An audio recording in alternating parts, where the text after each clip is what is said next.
formas, sino para muchos hermanos sedientos que están espalhados por muchos lugares en América Latina, los que hablan español, como también todos los que hablan portugués. Sean muy bienvenidos. Por favor, quede en profundo temor y reverencia. Estas son las palabras del Señor. Son palabras para este tiempo, para su arrebatamiento. Todas estas palabras, ellas van a germinar un día. De acuerdo a la Biblia, nosotros sabemos que muchos andarán de mar en mar buscando la palabra que hizo con que Filadelfia fuese arrebatada y no van a encontrarla más. Cuando la era de la gracia termine, demasiado tarde será para encontrar esta palabra, esas instrucciones. Hoy el tema de nuestro mensaje es el púlpito de la iglesia en la Odisea. En mi introducción, me gustaría de afirmar para ustedes, hay dos iglesias que algunos teólogos estudiaron las 7 iglesias a partir de la parte histórica. Ellos afirman que van a quedar 4 iglesias, más nosotros no vamos a tocar la parte teológica de esta iglesia. Seguimos las instrucciones de aquel líder de este ministerio, el doctor David Howard, el profeta del Señor, que nos mostró que va a quedar ahora, en este momento, en este tiempo, hay 2 iglesias. En la parte práctica existe Filadelfia y existe la Odisea. Entonces, cuando el arrebatamiento se da, la Odisea permanece aquí. Ella permanece. Entonces, vamos a considerar hoy, no vamos a entrar a la parte teológica. Quiero ser lo más práctico posible para intentar ayudarnos sobre nuestro vivir y la obra que está sobre nuestras vidas. Esto es muy importante. Y en la iglesia de la Odisea vamos a ver el vivir y la obra de ellos. Muy importante, porque son reprobados por Dios, ellos y tu obra es reprobada. La iglesia no es paredes, la iglesia son personas. Cuando caemos en la Odisea, perdí completamente mi visión espiritual. Segundo, perdemos la comunión con Cristo. Él está a la puerta, Él está tocando. Mi corazón, mi vivir está cerrado para Él. Yo perdí toda esencia de Dios, toda intimidad con Dios. Un tercer ítem, para hacer que yo sea la Odisea, está relacionado con pecado, porque no tiene ropas blancas. La Odisea no tiene problemas solamente con su visión, tiene problemas también con pecado. Y como ella dice que es rica, que no necesita de nada, tiene problema también de orgullo. Es una iglesia, esa iglesia es nuestro vivir. Si caemos en esta situación, ser orgulloso, no necesita de nada, está todo bien, de repente está en pecado.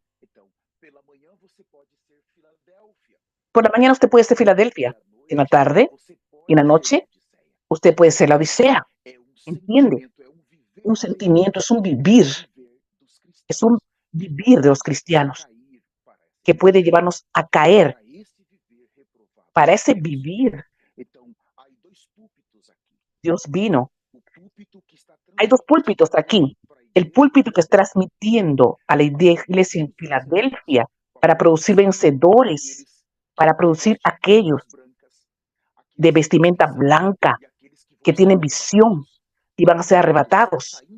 El púlpito está saliendo el mensaje, está produciendo ese tipo de personas que van a ser la novia. Más en la Odisea tenemos un segundo púlpito que también está liberando mensajes, está enseñando. Mas vemos aquí que la Odisea, del púlpito de la Odisea, sale otro evangelio. Es predicado otro Jesús. Es predicado otro Espíritu Santo.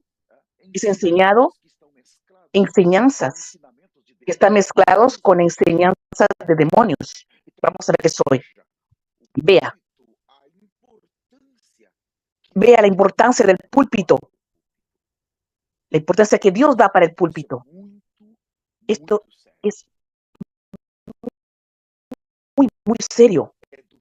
Es el púlpito que sale la vida, o es del púlpito que sale la muerte. Nosotros perdemos la visión. Si caemos en el pecado, la iglesia ya permanece. Mas ella pasa a ser una representación de Satanás, representante de Satanás. Ella pasa a unirse a la agenda de Satanás. Exteriormente es una iglesia normal. Los están ahí, los hermanos están ahí adorando, los hermanos están cantando, leyendo la Biblia, mas interiormente se unieron a la agenda de Satanás. Están pobres, ciegos, desnudos, miserables. Esto es muy grave. En ese momento que nosotros estamos tan próximos del arrebatamiento, nosotros necesitamos tomar mucho cuidado. Mucho cuidado. Queremos que el Señor venga a corregirnos. El Señor necesita venir a ayudarnos. Nosotros pensamos que estamos bien. Nos orgullecemos cuando nosotros pensamos que sabemos, cuando pensamos que podemos. Hermanos, es un sentimiento caído que puede arrastrarnos para la Odisea. Y en el púlpito aquello que vamos a hablar es muerte. El tercer ítem importante, ¿qué es el púlpito?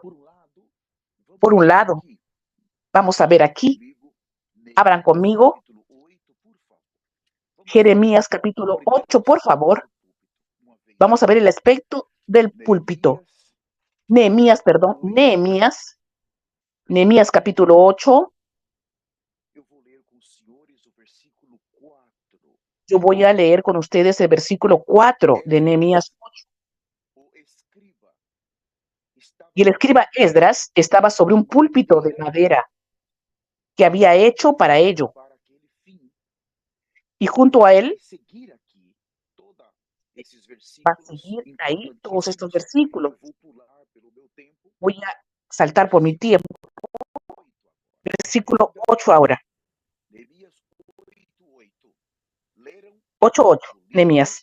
Y leían el libro de la ley de Dios claramente y ponían el sentido, de modo que entendiesen la lectura. Entonces vemos el aspecto del púlpito.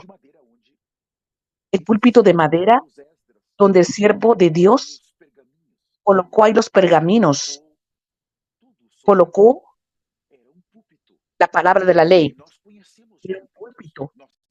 Y nosotros conocemos los púlpitos, pues una pequeña plataforma sobre una tabla, sobre una madera, ahí se expone el mensaje, ahí donde se habla el mensaje, ahí donde se libera la palabra, las instrucciones. Ahora, el segundo aspecto es que el púlpito está relacionado también con nuestro interior, con nuestro ministerio. Por ejemplo, si usted está en una reunión de casa, usted está conversando, 3, 4 personas, usted no tiene un púlpito de madera. Más en la medida que usted va a hablar a las personas, el púlpito representa esa conducción del ministerio, ese contenido de su ministerio, aquello que va a fluir de usted. Mismo aunque no sea un púlpito de madera, usted puede estar con tu Biblia en tu mano, y los demás sentados, pero usted está enseñando a los hermanos. El púlpito está ahí, su ministerio que fluye de ti. Usted pasó a enseñar. Cuando usted pasa a enseñar, es el púlpito. Entonces, el púlpito tiene un aspecto exterior y tiene un aspecto interior. Ambos, los dos aspectos, ellos son extremadamente importantes. El aspecto interior, hay problemas. El aspecto exterior del púlpito, usted se aproxima para colocar su Biblia, también va a fluir problemas. Aquí, cuando miramos para atrás, en la época, por ejemplo, Sócrates, Platón, los grandes pensadores, aquellos hombres que estaban a la orilla del mar y comenzaban a pensar un tema. Ellos iban pensando y comenzaban a escribir. Y entonces de ahí salía. Aquellos hombres escribían. Y a partir de aquellos pensamientos, ellos ahora ocupaban los púlpitos. En la sala de política, ellos comienzan a hablar de la democracia, el comunismo, una cosa, otra cosa. Ellos escribían, los grandes filósofos, en lugares que ellos estaban. Ahí su mente era llena de sus pensamientos, venían y salían planes de gobierno. Esos hombres murieron hace siglos, mas sus pensamientos siguen influenciando a las personas hasta en los días de hoy. El sistema de gobierno, el sistema de salud, de educación, todo comenzó en la mente de un hombre. Todo comenzó sobre pensamiento de alguien. Entonces, después que formaba aquella idea, ellos colocaban en papel y hablaban. Usaban púlpitos para hablar. Estoy refiriéndome a ellos, porque un gobernador usa un púlpito, un alcalde usa un púlpito, algunos macumberos usan púlpitos, todos usan púlpitos de madera, de vidrio, exterior, mas ellos usan también púlpitos interiores. Los satanistas usan en todo el planeta. Las Naciones Unidas usan púlpitos. Nosotros estuvimos más de una vez aquí en el estado de Nueva Carolina, Estados Unidos, y hace muchos años atrás, antes de venir para este santo ministerio del Señor, visitamos un museo, el Museo de Billy Graham, y había ahí un púlpito en la Casa Blanca, donde el presidente de los Estados Unidos hablaba, y aquel pastor siempre estaba en la Casa Blanca usando este púlpito. Lo que quiero decir es que el púlpito, él no es apenas usado por religiosos, es usado por todos los líderes del planeta, todos los que hablan, usando púlpito exterior como interior. Ahora, cuando miramos para la Odisea, estamos hablando de cristianos aquí, aquellos que se tornaron kosher, fueron dejando la esencia del evangelio, fueron tomando una línea de conocimiento, sus sentimientos, aquellos grandes hombres del pasado, ellos abrazan conocimiento. En el pasado se usaba mucho esas palabras, eran los pensadores, eran los grandes hombres que se volvían en sus pensamientos. Un sistema de gobiernos, todo lo que gobierna el mundo hoy, comenzó por esos hombres del pasado. Ellos tuvieron una gran contribución. Mas hoy se le da un nombre, se llama kosher. Hay una mezcla de aquellos pensadores con los cristianos de hoy. Las iglesias absorbieron este conocimiento. Y la capacidad humana en esta época está muy avanzada por medio de la mente usada, que siempre está buscando de pensar nuevas cosas sin depender del Espíritu Santo. Los hombres se tornaron grandes oradores y hablan muy bien, se expresan y tienen gran conocimiento, el mayor conocimiento de la historia de la humanidad está en nuestros días. Conocimiento que ninguna otra generación que vivió antes de nosotros alcanzó. Jesucristo,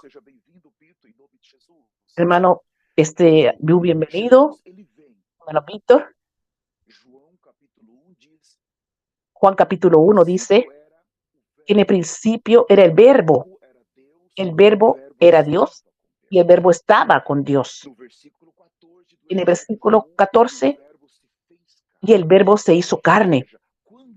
Mire, cuando Jesús vino, él podría haber venido de otra manera, mas él vino exactamente como la palabra de Dios. Quiere decir que en aquel tiempo, cuando Jesús llegó como la palabra de Dios, estaba hablándose otra palabra que no era de Dios. Entonces tenemos ahora la palabra que estaba siendo hablada por los judíos, por los romanos, una palabra que era hablada para las naciones, y Jesús vino con la palabra de Dios. Mira, ahora hay dos palabras. El verbo que se hizo carne, él es la palabra, mas había otra palabra ahí. Entonces nosotros vamos a ver hoy por qué el púlpito de la Odisea es mortal en este día. Si nosotros no tomamos cuidado, también podemos caer. Quiero considerar rápidamente, con esta introducción, abran conmigo, por favor, Apocalipsis. Quiero hacer rápidamente la lectura de la carta a la iglesia en la Odisea, capítulo 3. Sea muy bienvenido, supervisor Pablo Avelino. Lo estoy viendo aquí.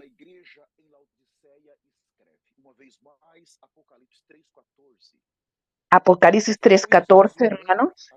Y escribe al ángel de la iglesia en la Odisea: he aquí el amén, el testigo fiel y verdadero. El principio de la creación de Dios dice esto: conozco tus obras. Guarda esta palabra. Entonces el Señor está diciendo: conozco tus obras. Ahí él sigue diciendo que ni eres frío ni caliente. La obra de la iglesia en la Odisea. Mas cuando usted aún abre la iglesia en Filadelfia, capítulo 3, versículo 8, él dice para la iglesia en Filadelfia: yo conozco tus obras. Y aquí he puesto delante de ti una puerta abierta, la cual nadie puede cerrar. Entonces, vea, el Señor está viendo para la obra, en cuanto que una tiene puerta abierta. Filadelfia va a predicar a los hospitales, a las prisiones. Filadelfia va para la calle a predicar. Va a dar comida para los pobres. Cuida de las viudas y los huérfanos. Filadelfia está preocupada exactamente con eso. La Odisea, la obra es tibia. Queda más tiempo en cuatro paredes, encerrados, con otro evangelio, con otro sentimiento. Es muy peligroso esto aquí.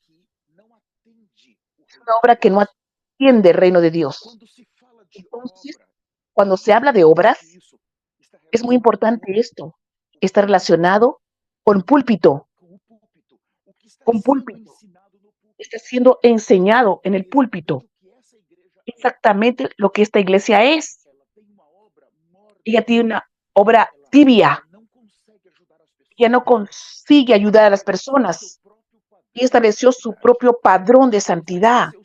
Y estableció su propia manera de conocimiento. y estableció su propia manera de hacer obras. Ella dice, de esta manera, así es, y no voy más. Ella llega en ese estado ahí, ni frío ni caliente. De versículo 15. Ahora le dice, lo dice así, 16, pero por cuanto eres tibio y ni frío ni caliente, te vomitaré de mi boca. El púlpito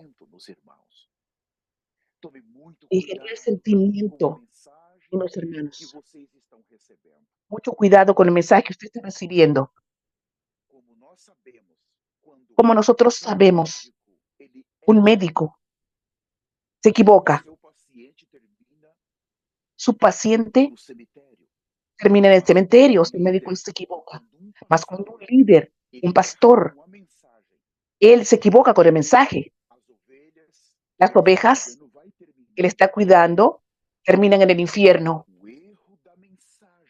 En la equivocación en el mensaje, el error va a llevar las ovejas de ese líder al infierno. Este no es un tiempo para equivocarnos. Es muy grave esto. El versículo 17.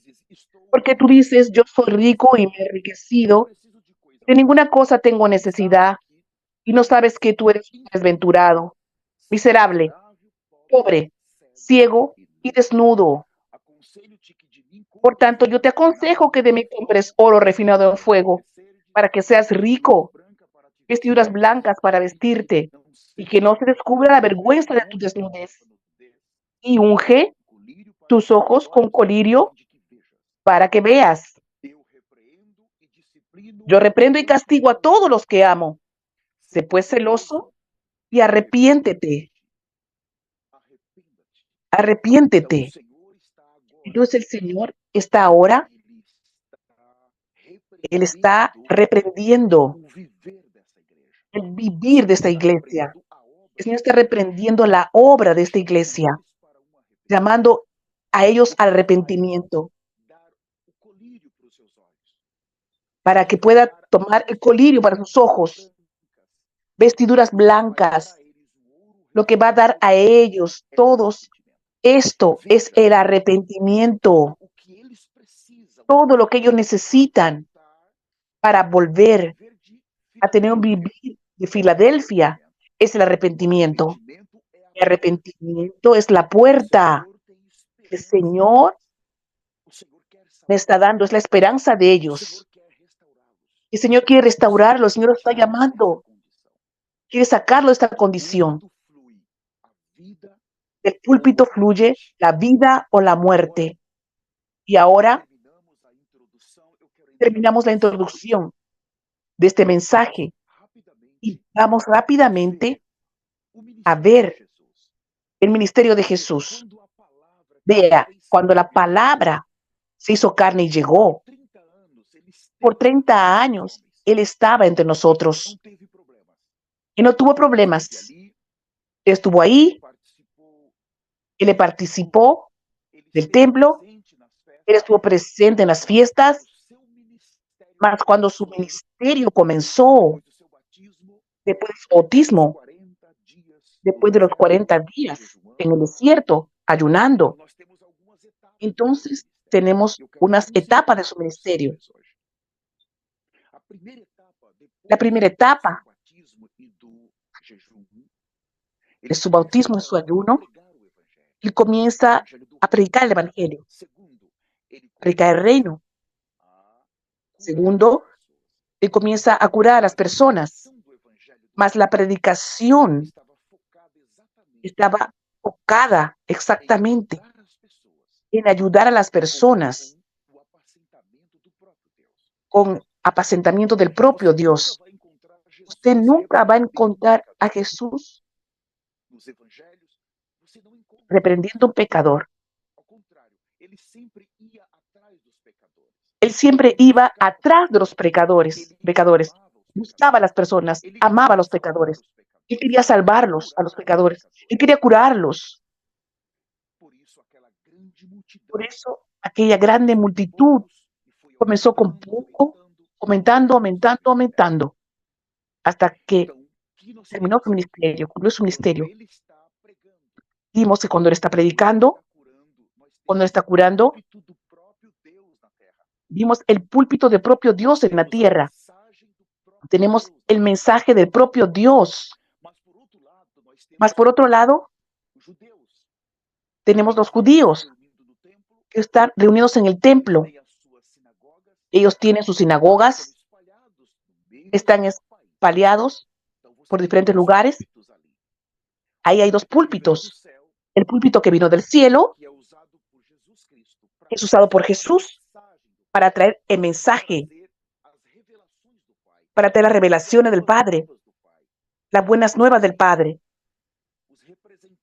Y tenía los representantes de la ley. Ellos tienen la ley, tienen los mandamientos de la ley, tienen las tradiciones de los ancianos, tienen las costumbres de los ancianos, tienen el templo, tienen las fiestas, tienen las comidas. Usted tiene claramente dos púlpitos. En los días actuales es la misma cosa. La Odisea y Filadelfia ya están en la tierra. Más hay un punto. La Odisea quedó ciega por causa de la ceguera,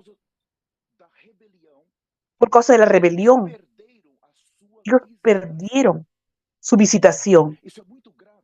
Esto es muy grave.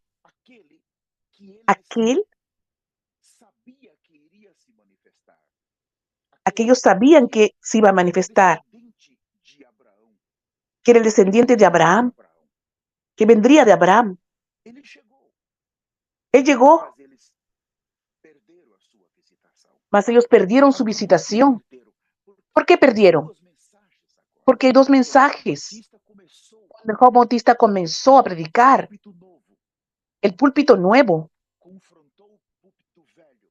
confrontó el púlpito viejo que estaba ahí, que pertenecía a la ley, que pertenecía a aquellos hombres.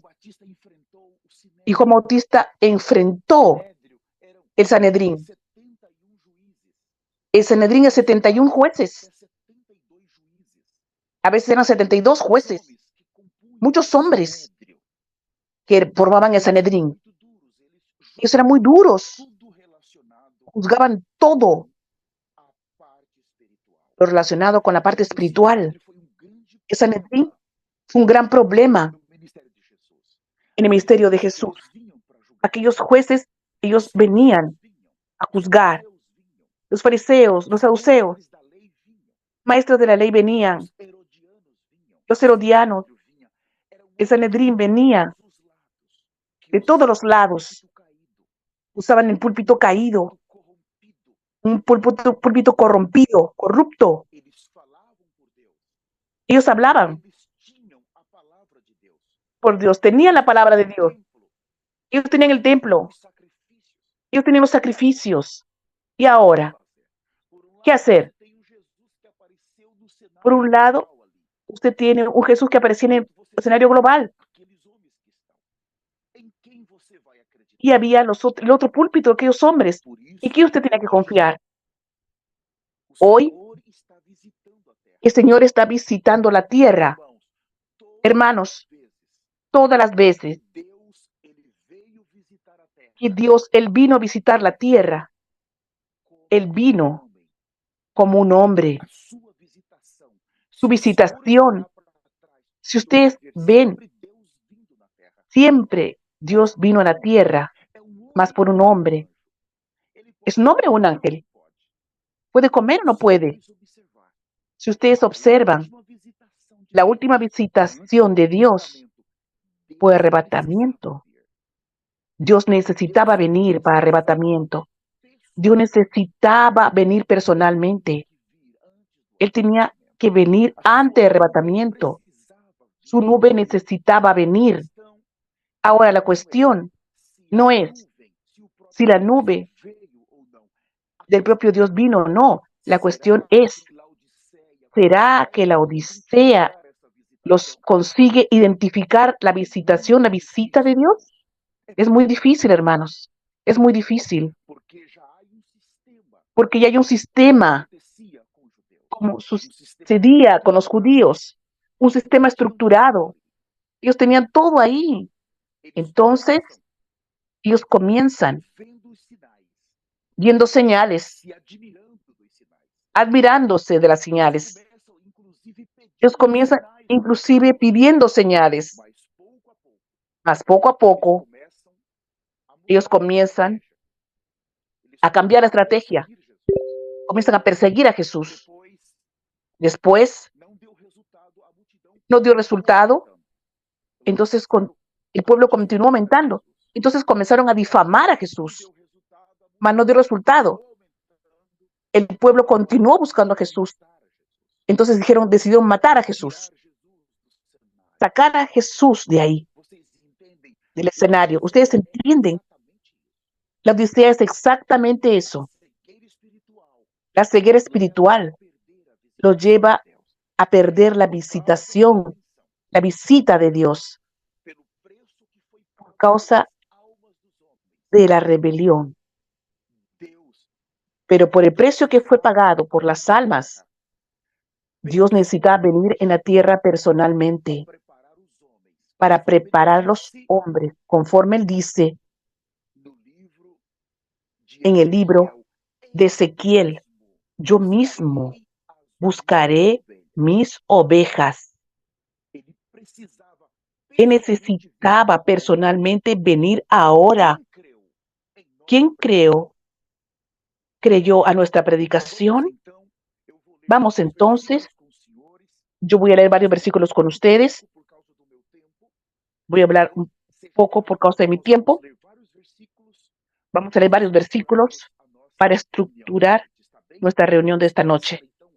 Vamos a comenzar entonces rápidamente con el Evangelio de Juan. Vamos a iniciar Juan capítulo 5. Leeré el versículo 39. Y después que leemos el versículo 39, no cierre su Biblia. Vamos a quedar un poco aquí, ¿está bien? Jesús está hablando para ellos. Escudriñad las Escrituras, porque a vosotros os parece que en ellas tenéis la vida eterna. Y ellas son las que dan testimonio de mí. Y no queréis venir a mí para que tengáis vida. Entonces ellos conocían las Escrituras. Ellos conocían toda la ley. Ellos conocían las fiestas, todo lo que Dios habló, ellos lo conocían. Jesús miró para ellos y dijo: ustedes examinan las Escrituras, ustedes conocen todo. Pero las Escrituras, ellas hablan de mí. Y ustedes no quieren venir a mí. En otras palabras, Jesús dice: ustedes están quedándose con la Escritura, están quedando con el conocimiento, y ahora el personaje del cual fue hablado que vendría está aquí delante de ustedes. Ustedes no quieren reconocer, perciben el peligro de lo que es tener la Biblia y perder la visita del Señor. Esto es grave. Quedar con el conocimiento que Dios está en la tierra y nadie consigue identificarlo, y aún rechazarlo, maltratarlo. La iglesia de la Odisea, producto de un vivir lleno de corrupción, y su púlpito muestra. Quiero leer aún con ustedes. Vamos a ver Marcos capítulo 3. Es increíble. Yo siempre quedo espantado cuando leo ese versículo. Principalmente Marcos y Lucas. Marcos 3:11, por favor. Y los espíritus inmundos, al verle, postraban delante de él y daban voces diciendo: tú eres Hijo de Dios. Mas él les reprendía mucho para que no le descubriesen. Ahora rápidamente, Lucas capítulo 4, un libro después de Marcos, Lucas 4,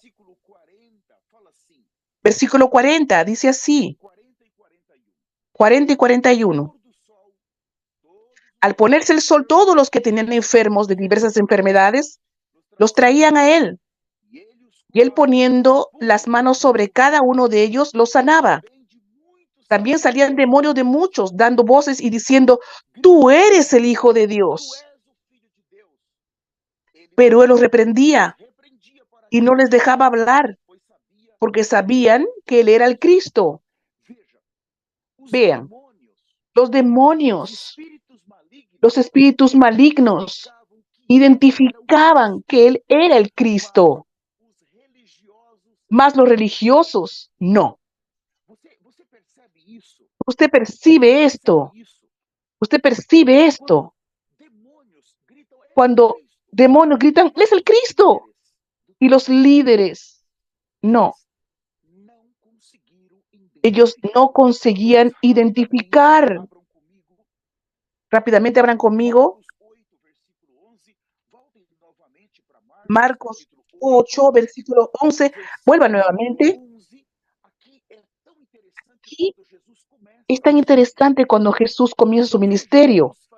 Miren lo que los fariseos hacían. Vinieron entonces los fariseos y comenzaron a discutir con él, pidiéndole señal del cielo para tentarle. Miren, ellos comienzan pidiendo: danos una señal. Por favor, muéstranos una señal. Es el inicio del ministerio. Cuando Dios a través de Jesús estaba operando. Poco a poco, ellos van empeorando. Poco a poco ellos van empeorando. La Odisea es el vivir mortal que no consigue identificar la visita del Señor. No puede. Abran conmigo rápidamente. Hermano, escuché. Lucas 4. Voy a leer algunos versículos. Después que Jesús, él terminó su ayuno, 40 días, él vino a su región, a su tierra. Él entró en la sinagoga y cosas grandes acontecieron, sucedieron.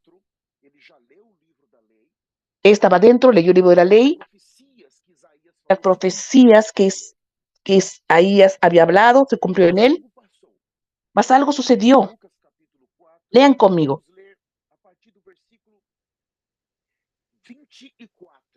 Lucas 4:24. Y añadió: de cierto os digo que ningún profeta es acepto en su propia tierra. Y en verdad os digo que muchas viudas había en Israel en los días de Elías, cuando el cielo fue cerrado por 3 años y 6 meses, y hubo una gran hambre en toda la tierra. Pero a ninguna de ellas fue enviado Elías, sino una mujer viuda en Sarepta de Sidón.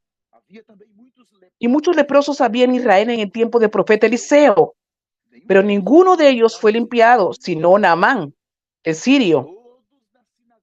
Al oír estas cosas, todos en la sinagoga se llenaron de ira. Y levantándose, le echaron fuera de la ciudad y le llevaron hasta la cumbre del monte sobre el cual estaba edificada la ciudad de ellos, para despeñarle. Mas él pasó por en medio de ellos y se fue. Entonces usted tiene aquí 2 púlpitos. Tiene el púlpito de Jesús hablando la verdad. Propio Dios intentó ayudarlos. Y tiene el púlpito de la religión caída. El púlpito de la Odisea, que quiere matar a aquel que está hablando por Dios. Está perdiendo su visitación. Yo pregunto,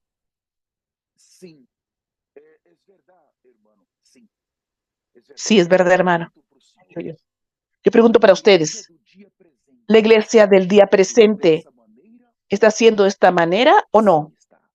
Sí está. Cada líder tiene un reino, su congregación, su iglesia, su reino, donde él reina, el púlpito de él, para él, el púlpito de él es Filadelfia, va a producir la novia, no sabe preparar la iglesia, tiene otros objetivos, está ciego, desnudo, pobre y miserable. Y el Señor está llamando, arrepiéntete, arrepiéntete, porque ese es el tiempo de tu visitación. No puedes perder tu visita, tu visitación de parte del Señor. Ahora vamos para Juan, el Evangelio de Juan. Vamos a leer varios capítulos de Juan. Juan capítulo 4, versículo 25. Aquí habla de la mujer samaritana. Yo no voy a leer todo, el 25, porque es un pasaje muy conocido. Voy a leer apenas unos versículos. Jesús habló con esta mujer y esta mujer lo identificó como el Mesías. Este es el Señor. Le dijo a la mujer, sé que ha de venir el Mesías llamado el Cristo.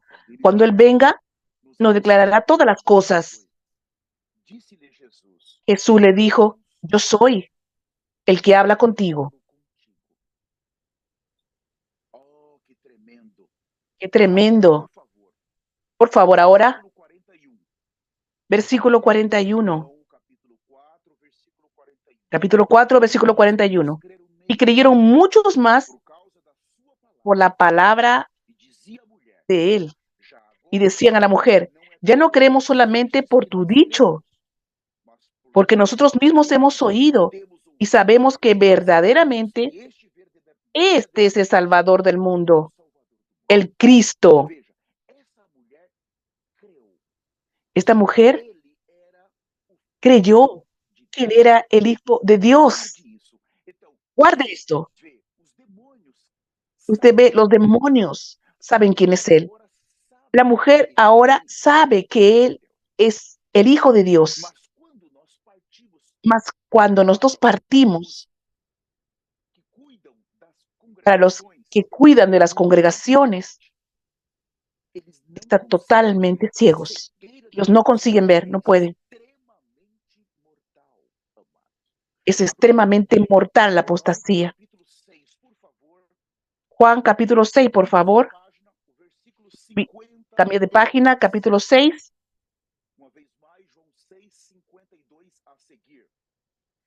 Juan 6, 52 en adelante.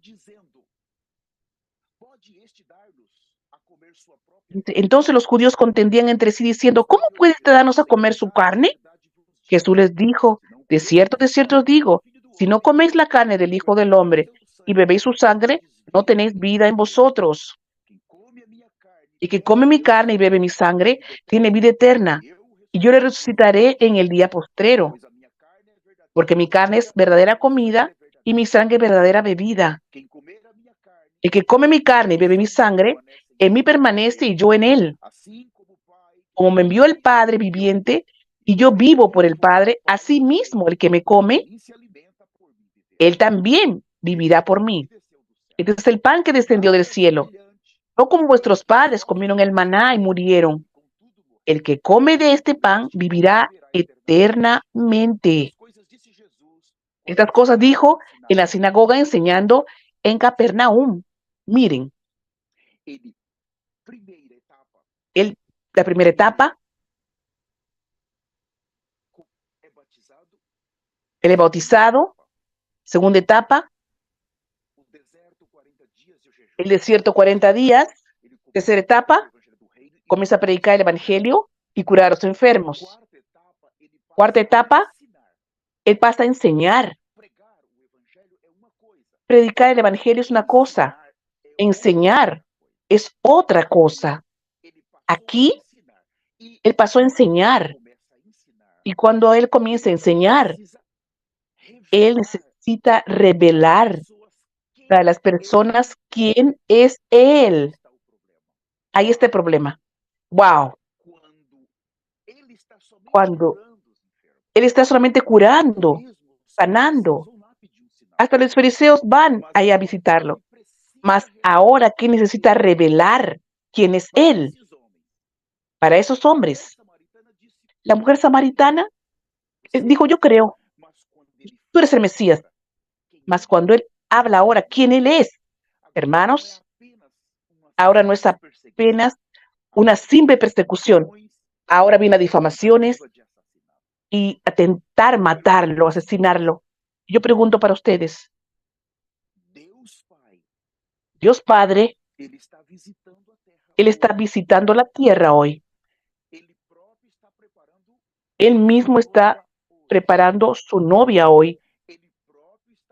Él mismo está preparando su novia a partir del púlpito hoy, de manera que descendió del cielo. ¿Ustedes creen que la Odisea va a conseguir tener esta visitación? ¿Va a poder? Aquí hasta los discípulos próximos de Jesús. Dijo, este discurso es muy duro. Cuando queda solamente en los milagros, en la multiplicación de los panes, todo es maravilloso. Mas es muy interesante si ustedes fueran a leer en la secuencia. Él multiplicó los panes una vez, Él multiplicó los panes una segunda vez, multiplicó para 4,000, después multiplicó para 5,000, y el pueblo estaba ahí.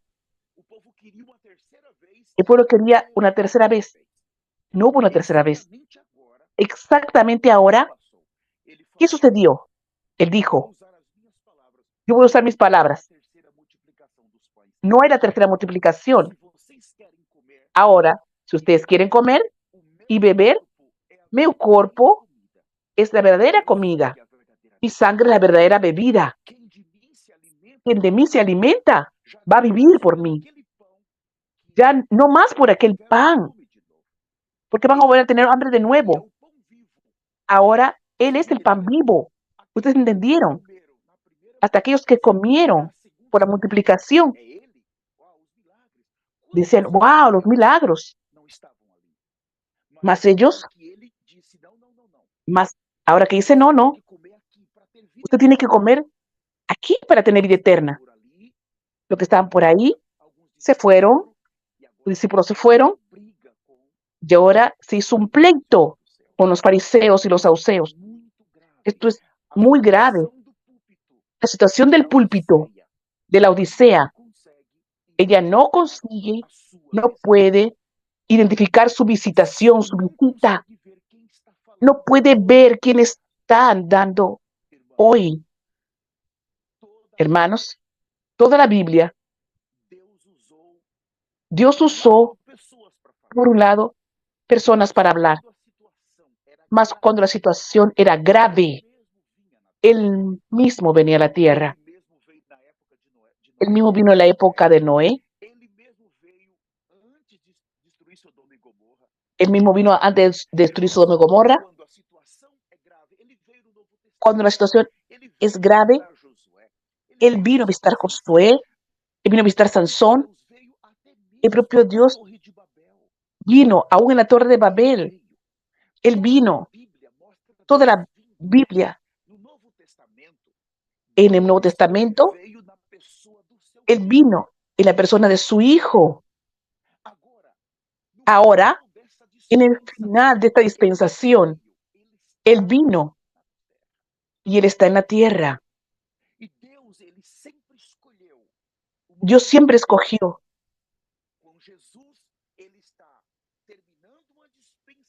Con Jesús está terminando una dispensación. Está comenzando una nueva dispensación. Y ahora que Él va a finalizar sobre esta dispensación de la gracia, y va a comenzar la nueva dispensación. Y hoy vimos que quien comienza quien comienza la tribulación es Jesús. Quien finaliza la gran tribulación también es Jesús. El profeta nos habló esto fuertemente. Cuando Jesús viene a buscar a la novia, la parte positiva, ¿qué va a pasar? Suceder. La parte positiva, la iglesia vencedora y santa sube su presencia, pero la parte negativa comienza el cáliz de la ira de Dios, la venida de Él. Lleva a la iglesia y comienza la tribulación, la venida invisible, ese arrebatamiento. Él vendrá como ladrón, aquel que comienza, él finaliza la era de la gracia. Cuando la iglesia arrebatada sube y se inicia la última semana de Daniel, la tribulación. Ahora, en el final de la gran tribulación, después de los 7 años, cuando Él venga con sus santos, todos los ojos le verán. Aquellos que sobrevivieron a los 4 caballos, que sobrevivieron al anticristo. Entonces ellos van a ver en aquel momento la última batalla de Armagedón. Con el soplo de su boca, Él va a finalizar los 7 años de la gran tribulación. Entonces, el que comienza y es que finaliza Él mismo. Después de esto, hermanos, mire, hermano, la responsabilidad. La Odisea, Él pierde esta visita de Dios. Oh, hermanos, vamos a correr un poco más, porque el tiempo no está a mi favor. Ya estoy prácticamente acabando mi tiempo. No da para explicar mucho. Hablan conmigo Juan 7:18. Evangelio de Juan 7:18.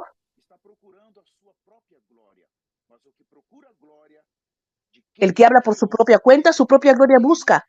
Pero el que busca la gloria del que le envió, este es verdadero. Y no hay en él injusticia. No os dio Moisés la ley y ninguno de vosotros cumple la ley.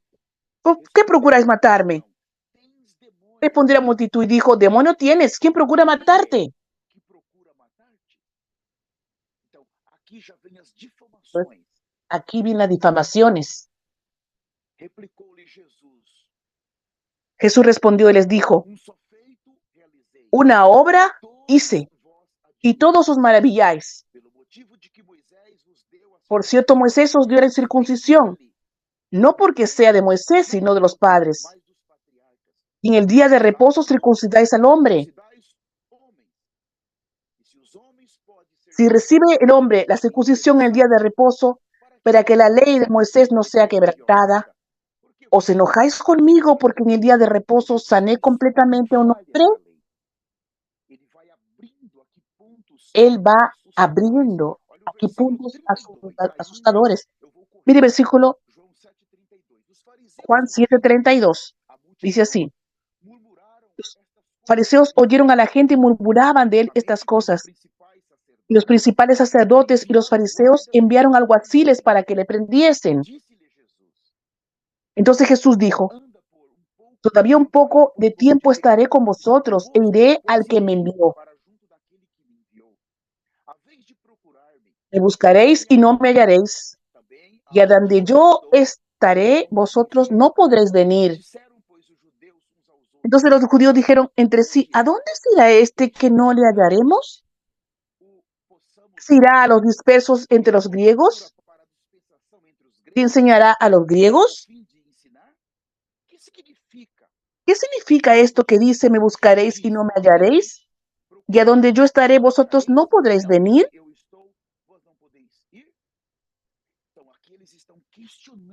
Aquellos están cuestionando al Señor. Versículo 45. Los alguaciles vinieron a los principales sacerdotes y a los fariseos, y esto les dijeron, ¿por qué no lo habéis traído? Los alguaciles respondieron: jamás hombre alguno ha hablado como este hombre. Entonces los fariseos respondieron: ¿también vosotros habéis sido engañados? ¿Acaso ha creído en él alguno de los gobernantes o de los fariseos? Miren, salió en un púlpito errado, resistiendo a Dios, resistiendo la presencia de Dios, resistiendo las enseñanzas de Dios. Perdieron la visita de Dios. Hermanos, aquellos que perdieron la visitación, todos ahora están en el infierno. Hoy los que perdieron la visitación, todos van a ser arrastrados para la gran tribulación, para el juicio, el tiempo de juicio, y no van a conseguir escapar de la gran tribulación. No va a ser fácil, hermanos. Hablan rápidamente Juan 8:48. Estamos siendo rápidos. Juan 8:48. Respondieron entonces los judíos y le dijeron: ¿no decimos bien nosotros que tú eres samaritano y que tienes demonio? Respondió Jesús: yo no tengo demonio, antes honro a mi Padre, y vosotros me deshonráis. Hermanos, estoy diciendo que Dios tiene demonio. Los demonios reconocieron quién Jesús era, mas ellos no. 50. Pero no, yo no busco mi gloria. Hay quien la busca y juzga. De cierto os digo que el que guarda mi palabra nunca verá muerte. Entonces los judíos le dijeron: ahora conocemos que tienes demonio. Abraham murió y los profetas. ¿Y tú dices: el que guarda mi palabra nunca sufrirá muerte? ¿Eres tú acaso mayor que nuestro padre Abraham, el cual murió? Y los profetas murieron. ¿Quién te haces a ti mismo? Respondió Jesús: si yo me glorifico a mí mismo, mi gloria nada es. Mi Padre es el que me glorifica, el que vosotros decís que es vuestro Dios, pero vosotros no le conocéis, mas yo le conozco. Si dijere que no le conozco, será mentiroso, como vosotros. Pero le conozco y guardo su palabra. Abraham, vuestro padre, se gozó de que había de ver mi día, y lo vio y se gozó. Entonces le dijeron los judíos: ¿aún no tienes 50 años y has visto a Abraham? Jesús le dijo: de cierto os digo, antes que Abraham fuese, yo soy. Tomaron entonces piedras para arrojárselas, pero Jesús se escondió y salió del templo. El púlpito del cielo está revelándose quién es Jesús. Y el púlpito de la tierra está rechazando, está difamando a Jesús. Preciosos hermanos, siempre hubo en la tierra dos púlpitos. Guarden esto. Y ahora en el final de esta dispensación, estos dos púlpitos de la Odisea y Filadelfia están aquí. No brinques, no juegues con tu salvación. Estoy llamando tu atención. Usted que está aquí en la sala de Zoom, que están con otros en las plataformas digitales, yo estoy clamando a ustedes, suplicando. Hay dos púlpitos. Necesitas identificar de cuál púlpito Dios está hablando. No juegues con tu eternidad. Si fallas ahora, puede ser mortal para ti. Tengo más tiempo. Jesús se reveló para ellos, Él quiso ayudarlos, mas ellos querían matarlo, ellos querían destruirlo, ellos querían los milagros, ellos no querían las enseñanzas de Jesús. Esos dos púlpitos, el púlpito del propio Dios, que habla Dios, transmite la vida de Dios, que transmite las enseñanzas de Dios, el arrepentimiento, la santidad, la justicia, y el púlpito del camino ancho, que siempre está dando un cielo diferente, un Jesús diferente, un Espíritu Santo diferente. Rápidamente, capítulo 11 de Juan. Aquí, Él resucitó a Lázaro. ¿Qué pasó después de la resurrección de Lázaro? 11:45, Juan 11:45. Entonces muchos de los judíos que habían venido para acompañar a María y vieron lo que hizo Jesús, creyeron en él. Pero algunos de ellos fueron a los fariseos y le dijeron lo que Jesús se había hecho. Miren, Jesús acabó de resucitar a un hombre muerto hace 4 días. Tenía mucha gente ahí en la casa. Entonces corrió un grupo para los fariseos, para los saduceos, para Sanedrín, para contar lo que había sucedido. Juan 17. Entonces los principales sacerdotes, los fariseos, reunieron el concilio y dijeron, convocaron a Sanedrín y dijeron, ¿qué haremos? Porque este hombre hace muchas señales. Si le dejamos así, todos creerán en él. Y vendrán los romanos y destruirán nuestro lugar santo y nuestra nación. Entonces Caifás, uno de ellos, sumo sacerdote aquel año, les dijo, vosotros no sabéis nada, ni pensáis que nos conviene que un hombre muera por el pueblo, y no que toda nación perezca. Esto no lo dijo por sí mismo, sino que como era el sumo sacerdote aquel año, profetizó que Jesús había de morir por la nación. No solamente por la nación, sino también para congregar en uno a los hijos de Dios que estaban dispersos. Hermanos, miren, 2 púlpitos, 2 mensajes. Esto nunca cambió. Cuando vimos Génesis, a partir de la caída de Adán, usted va a ver 2 líneas. Una que comienza con Abel y la otra que comienza con Caín. Usted va a ver que esa línea van a seguir y va a seguir por Abraham y su generación, va a seguir por toda la Biblia y va a llegar a Apocalipsis con 2 iglesias, Laodicea y Filadelfia. Filadelfia sale de la tierra y Laodicea queda en la tierra, como aquella iglesia de Apocalipsis capítulo 14, versículo 6, que no temió a Dios, que no dio gloria a Dios. Ella es Babilonia, es la falsa novia de Apocalipsis 17. No tengo tiempo para entrar en esto. Por favor, quiero leer con ustedes. El vivir de la Odisea es un vivir que le lleva a perder el relacionamiento con Dios. Estoy finalizando. Por favor, abran conmigo 1 Timoteo. Voy a finalizar ya. Una vez más. 1 Timoteo capítulo 4. Versículo 1 dice así.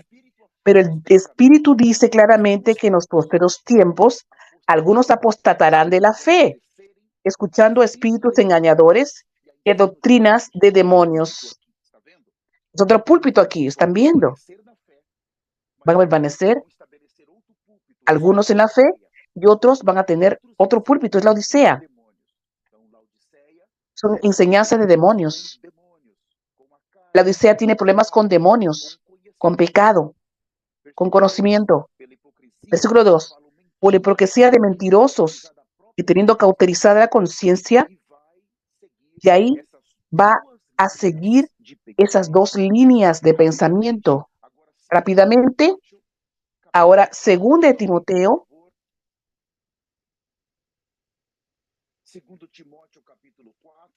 2 Timoteo capítulo 4, versículo 1 adelante.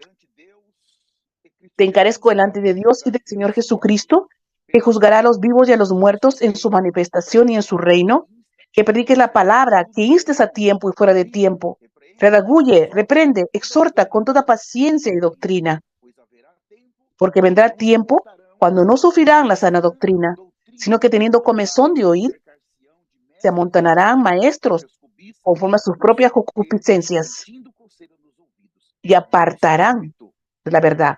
Dos púlpitos: el púlpito que camina por el camino de la santidad y justicia, y el púlpito que camina por el camino de la puerta ancha. Dos púlpitos: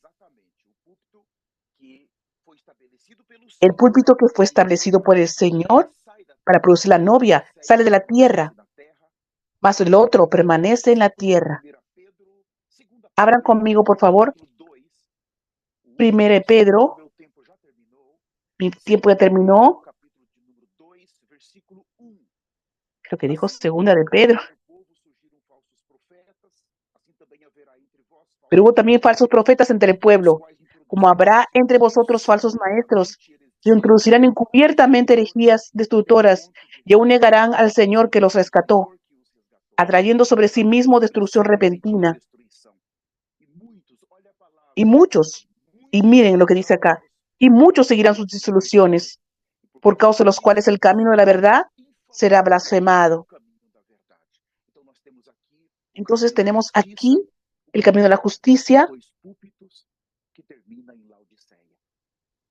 y el camino de la justicia, de la injusticia, pero también el camino de la verdad. Hay un falso Cristo, un falso evangelio, un falso Espíritu Santo, da como resultado la Odisea. Quiero finalizar advirtiendo a ustedes que tomen mucho cuidado. Dios en esta época, en esta era, Él no podría confiar esta última unción, la unción que restaura la casa del Señor, en las manos de cualquier humano. Él prometió que la última unción vendría. Es la unción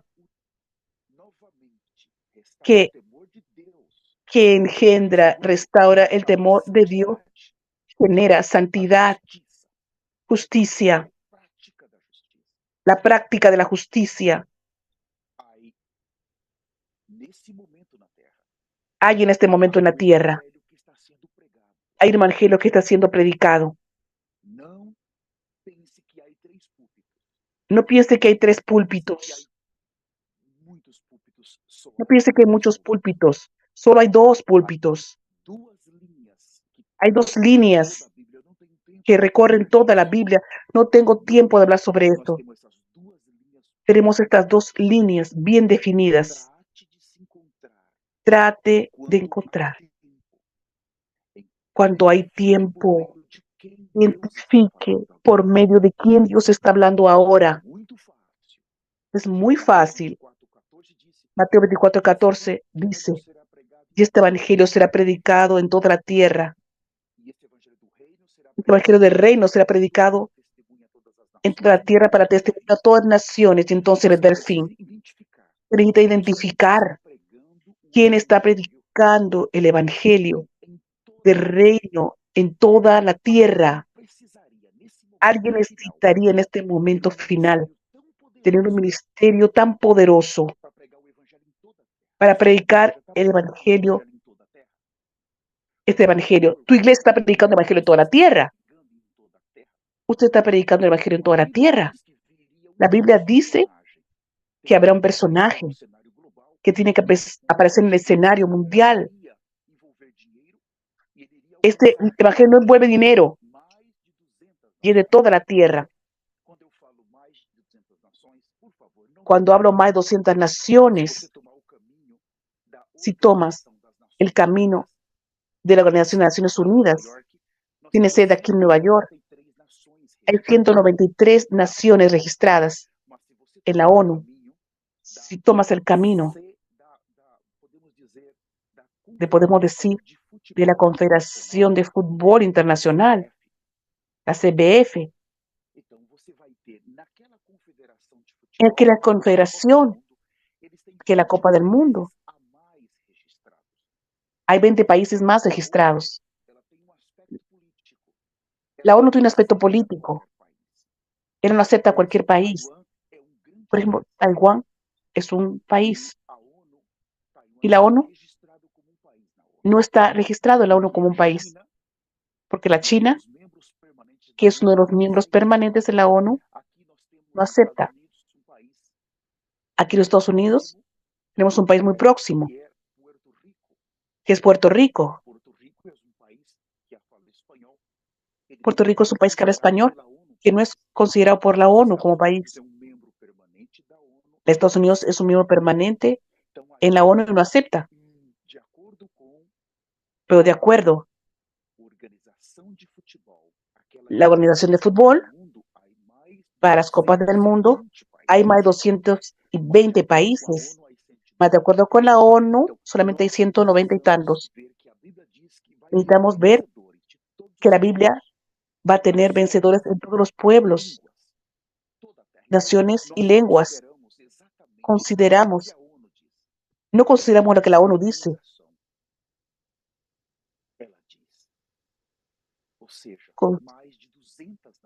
O sea, más de 200 naciones en la tierra que necesitan este evangelio. Y hay una voz que está predicando para más de 200 naciones. Nosotros estábamos esperando este personaje y él está en la tierra hace más de 20 años. Si quieres más saber sobre esto, por favor, entre en contacto con nosotros. Me gustaría hacer una oración con ustedes. Quiero antes de orar pedir para ustedes. Arrepiéntase de sus pecados. Tolerancia cero al pecado. El pecado destruyó a la Odisea. Cuidado con el pecado sexual. Cuidado en estar cambiando de matrimonio. Viendo pornografía. Cuidado con el orgullo. No es momento para tú jugar con la apostasía. Toma cuidado. Sus pecados van a destruir toda una generación. Dios juzga el pecado. Él juzgó dentro de la eternidad a Lucifer y todos aquellos ángeles. Él juzgó la generación de Noé. Él juzgó Sodoma y Gomorra. Él juzgó Judá cuando cayó. Él juzgó Israel, el reino del norte, el reino del sur, y permitió que los sirios llevaran 10 tribus y permitió que Nabucodonosor llevara las otras 2 tribus. Dios juzgó el Nuevo Testamento. Dios va a seguir juzgando. Cuidado con el pecado. Abandona toda falsa enseñanza. Si no abandonas, vas a llorar después. Vas a llorar muchísimo. Es mejor llorar ahora arrepintiéndote, siguiendo lo que Dios está hablando ahora. El arrebatamiento va a suceder. La era de la gracia va a terminar en breve, a cualquier momento. Repita conmigo esta oración, estas palabras. Poderoso Señor Jesús, yo me arrepiento de todos mis pecados. Reconozco que soy malvada, sucio, manipulador. Yo reconozco que aún soy influenciado por el orgullo, por la soberbia. Yo me arrepiento de todos mis pecados, de la vieja creación. Señor, yo reconozco que aún me gusta el pecado, que aún amo, que aún aprecio el pecado. Señor, yo reconozco que yo no he cortado el pecado, que aún he tolerado el pecado. Reconozco, Señor, clamo por la sangre de Jesús. Escribe mi nombre en el libro de la vida. Señor, escribe mi nombre en este libro y a mis pasos para la eternidad. En el poderoso nombre de Jesús, hoy yo nací de nuevo. Si usted hizo esa oración, su nombre está en el libro de la vida. Haga de todo para que su nombre permanezca en el libro de la vida. Quiero agradecer a ustedes